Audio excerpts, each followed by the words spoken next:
ዋና ኮሚሽን ሀገራው ዘተ ኢትዮጵያ ፕሮፌሰር መስፍን አርአያ ከይደ ሀገራው ዘተ ናመዛዘም ምዕራፍ ይሰጋገር ከምዘሎ ገሊጾም ባህሪት ዘተ ወሰንት ውሳነታት ከመሃብ ለላዕሊ ምኽረ ሐሳብ ምዕራብ ወሳን ምዃኑውን አመላኺቶም ፕሮፌሰር መስፍን አርአያ ከይደት ምክክር ብዝምልከት አብዛሃብዎ መግለጺ መስርሕት ዘተ ናብ ዝለዓለ ደረጃና ተሳገረ ከምዘሎ አፍሊጦም አበ ፈለማ 10-50 ተሳትፍቲ ዘሳተፈ ተበግሶታት ሕዚ 250 ጉጅለታት ዘጠቃለለ ምዃኑውን ገሊጾም ተወሳኺ እዘን 250 ጉጅለታት ዘተን ስራሕንን መጥርናፍን ምስናድን ጀሚረን ከምዘለዋን ሕዚ ድማ ውጽኢቱ ነተን 500 ጉጅለታት ይቀርባ ከምዘለዋ ተገሊጾም ከ250 ቡድኖች خلت جزء 250 ጉጅለታት ዝበጽሕዎ ኸይዲ ብሓባር እናጠናኸሩ እቶም 250 ኣብ ሓደ ብምዃን ነቶም 500 እናሰናድኡ እዮም ዝርከቡ ገሊኦም ኣሰናዲኦም ብምዛም እቶም 500 ስራሕቶም ጀሚሮም እዮም ኣብ ሕድሕድ ዝቐረበ ጉዳያት ዝካተቱ ዝግብኦም ሓሳባት እናማዕበሉ ይርከቡ የቀረበውን ሐሳብ ሊገባ የሚገባውን ሐሳብ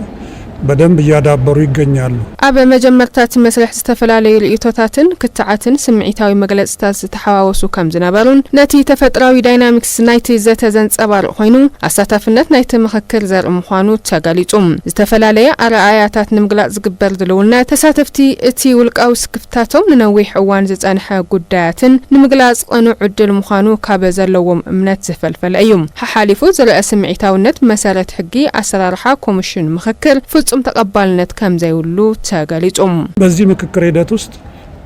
አንደኛው መርህ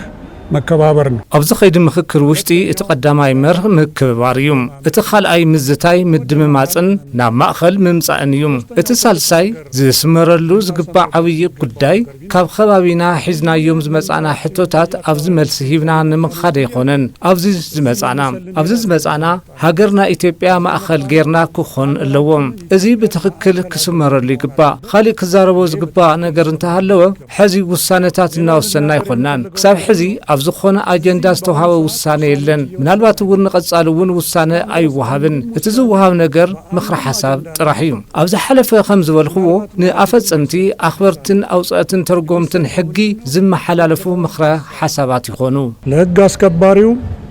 ወይም ደግሞ ለሕግ አውጪውም ለሕግ ተርጓሚው የሚተላለፉ ምክረ ሐሳቦች ይሆናሉ እቲ ምክክር ብጽቡቕ ይኸይድ ከምዘሎ በመጥቃስ እቲ መስርሕ 4000 ተሳተፍትን ናይ ሓደ ወርሒ ጻዕርን ዘካተተ ኣብ ውሽጢ ዝቕጽል 1-2 ሰሙን ከም ዝዛዘሙውን ገሊጾም ብድሕሪኡ እቲ ኮሚሽን ዝተኣከቡ ሓሳባት ኣጠናኺሩ ናብ መተግበሪ ኣካል ክሰጋገርን ህዝቢ እንሓበረ ኣፈጻጽሙ ክከታተል ምዃኑውን ወሲኾም ገሊጾም ዋና ኮሚሽነር ነቲ መስርሕ ብዓቢ ተገዳስነት ክከታተሎ ዝጸንሐ ኣብ ውሽጢ ሃገር ይኹን ኣብ ወጻኢ ዝርከቡ ኩሎም ምስጋንኦም ገሊጾም ጥሩ ይሄድን ነው አንድ ወር ፈጅተና ጽቡቕ እናኸድና ኢና ሓደ ወርሕውን ወዲ ኢልና እዩ ከም ፍቃድ እግዚአብሔር ኣብ ዝቕጽሉ ሓደ ወይ 2 ሰሙን ስራሕትና ክንዛዝሚና ዝብል ተስፋ ኣለኒ እንዛዝሞ ድማ ምስቶም 4000 እዩ ብድሕሪኡ ድማ ዓብዪ ስራሕ ኣለና እዞም ዝመጹ 4000 ሓሳባት ብዝግባእ ኣዋዲድኻ ንዝትግብሩ ኣካላት መልኣኽ ምትግባሮምን ዘይምትግባሮውን ብብርኪ ንዝደኸሙ ህዝብታትና ምፍላጥ ይኸውን መተግበር አለመተግበራቸውን በየደረጃው እየተከታተሉ ለህዝቦቻችን ይህን ያህል ለደከሙት ህዝቦቻችን ማሳወቅ ይሆናል